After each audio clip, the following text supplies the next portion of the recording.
القطري عاملين زفة وهيلمان، وكذلك الإعلام السوداني على زيارة السيدة موزة السيدة الأولى في قطر، أم الأمير الحالي وزوجة الأمير السابق.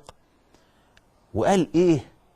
فجأة سمعنا إنه السودان فيها أهرامات، والصحافة القطرية بتقول لك الأهرامات السودانية أعرق من الأهرامات المصرية رغم أنف المصريين الحاقدين. معنا يا جماعة الكلام ده صح؟ أنا بقى إيه؟ أو أنا كان ما استحقش الرد، لكن أنا بقول السودان دي كانت جزء من مصر قبل ما قطر توجد. قطر دي اتوجدت سنة 74 يا جماعة. يعني أنا بقول إحنا عملنا مدارس لتعليم الفتيات قبل ما تنشأ فتاة ناضقة اسمها قطر أو دولة مراهقة اسمها قطر. عملنا تعليم للبنات من أكتر من 100 سنة، المدارس السنية.